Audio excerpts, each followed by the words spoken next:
Good morning. This is the Great Basin Smoke Dispersion briefing for Monday, May 10th.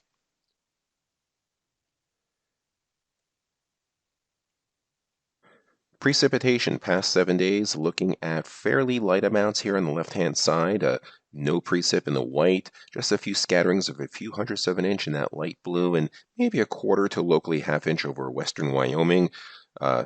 But otherwise, much below normal again for the week. Areas in the red, anywhere from 0 to 10% of normal precip only. So the dryness continues. You can see that dryness in our 100-hour fuels.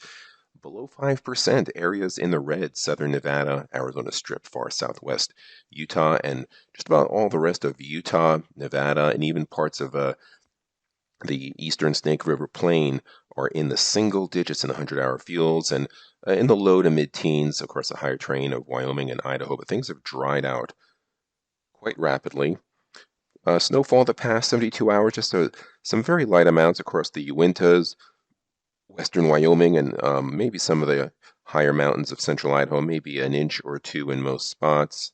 We see those blues. Snow cover retreating, but you can still see these purple areas here across central Idaho and western Wyoming. Those indicate anywhere from 20 to maybe 40 inches of snow cover, and that's mostly on north and east-facing aspects.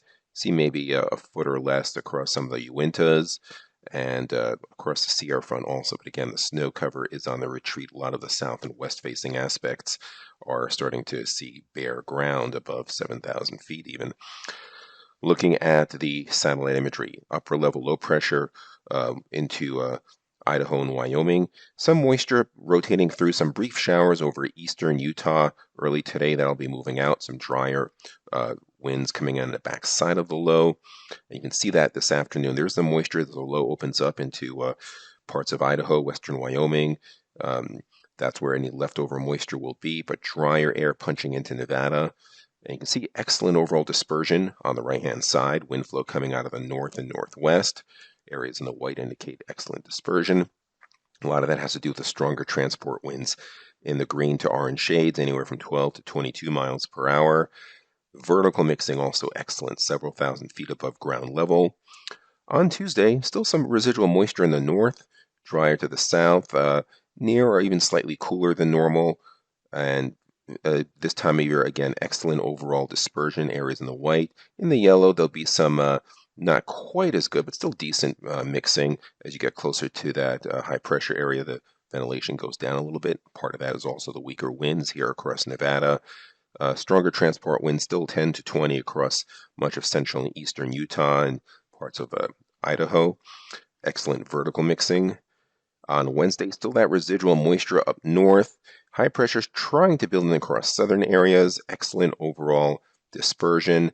Not so much with the winds, although there'll be some decent winds coming in across western Wyoming, but it'll be more of the just good vertical mixing you get with the longer days this time of year. Next 3 days of precipitation, very light, just a few hundredths of an inch. We see the light green. Only areas in the Uintas might see locally higher amounts, maybe quarter to a half inch, and maybe a little bit similar across western Wyoming. We go further down the road Thursday, see some warming and drying in these tannish shades, especially from the I-80 corridor on southwards, near seasonable further north. Excellent overall dispersion again, although starting to decrease in the south, closer to that high pressure ridge. On Friday, the trough low pressure starts moving on in, and still excellent dispersion on the right. We don't have dispersion for Saturday and Sunday, but we do see on the left-hand side here this trough low pressure starting to develop. Some southerly flow coming in through here, so dispersion should be okay, as well as on Sunday with a closed low over Arizona. No significant moisture source with this, but some high clouds, maybe some spotty precipitation at best, and we'll see how things play out through there. Precip accumulation, days 4 and 5. This is Thursday morning through Saturday morning. Just some scattered light amounts. We see the light green, otherwise most areas dry. And the long range 8 to 14, the outlook on the left. Some cooler than normal temperatures across California into the western Great Basin. A bit warmer than normal across the eastern portion of the Great Basin. And near normal precipitation chances, except a bit drier across much of Utah and into the Arizona Strip. Let's concludes our briefing. Have a great day.